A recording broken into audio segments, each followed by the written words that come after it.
Hello fellow ant keepers, and today my Lasius Niger colony doesn't need to be moved into anything. They're quite fine as they are. With that said, let's move them into a new setup.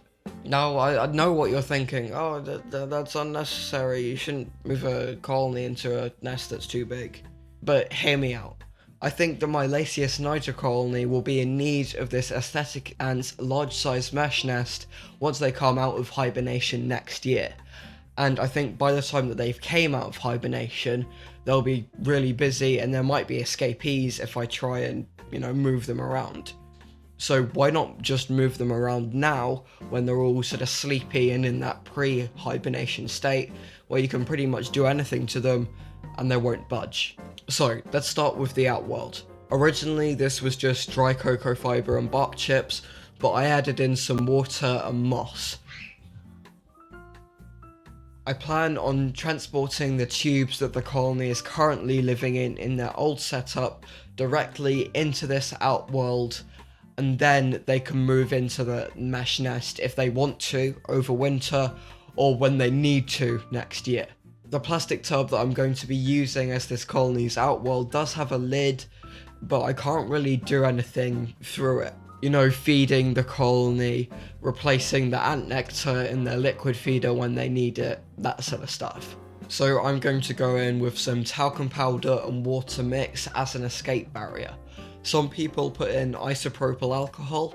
That isn't really necessary. All it does is makes the liquid, the isopropyl alcohol, evaporate off quicker, so you get the escape prevention more quickly. I personally just do it with water because it's cheaper and I only need to wait a little bit longer for it to fully dry and become useful.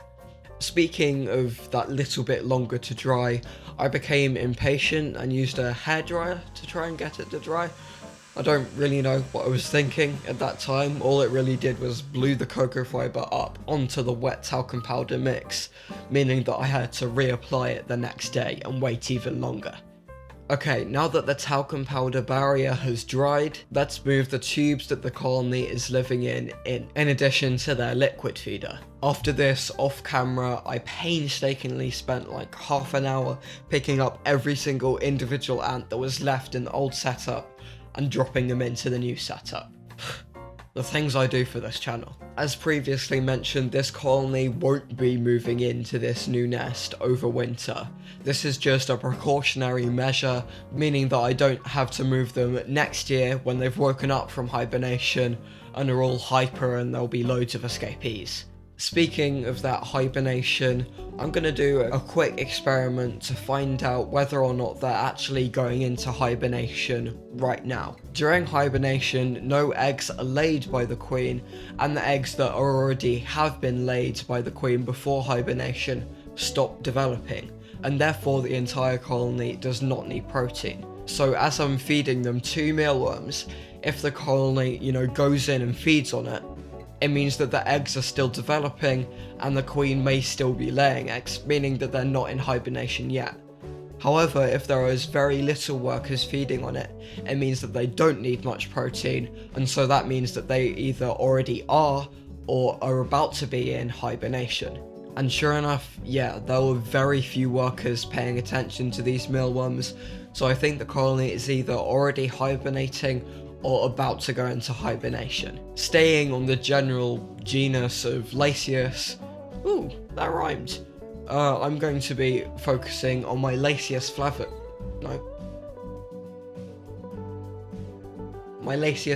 colonies now. Since last time, the setup has gotten looking fairly bad, which I expected, by the way, as the whole point of these spice jar setups was that the ants could dig around and make chambers as they pleased. I just didn't realise how much soil they would be throwing around the setup. Originally, I was only going to keep in the wax paper as a landing pad for the workers as I tapped them out of their test tubes into this setup, but I found that it's actually quite useful for feeding my colonies. However, it looks quite unsightly, so I'm going to remove it and put in a slightly smaller patch so we can still see the beautiful moss from my moss bin. And now let's do this same little hibernation experiment on the Lasius flavus, except this time with a bit of Biformica ant nectar as well. There was very little response to this feeding, so I think that the colony is on the cusp of going into hibernation. By the way, when I've been looking into the Aesthetic Ants mesh nest, not with my camera, I have noticed a few workers looking around it, though I don't really think that they see it as a nesting place now, as it's very risky for these going into hibernation, very slow moving ants to do a full move of their colony in the wild, and so they don't do it in captive setups either.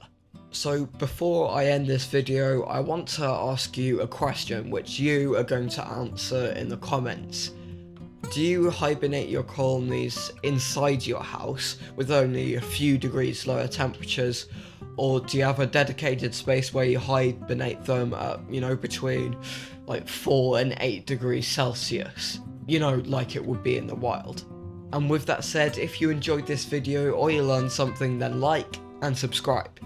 If you didn't, then don't, and I'll see you maybe in 2 weeks. I've been thinking of changing my upload schedule to 2 times a month instead of 4 times a month, because as hibernation rolls in, there just, isn't that much to make videos about.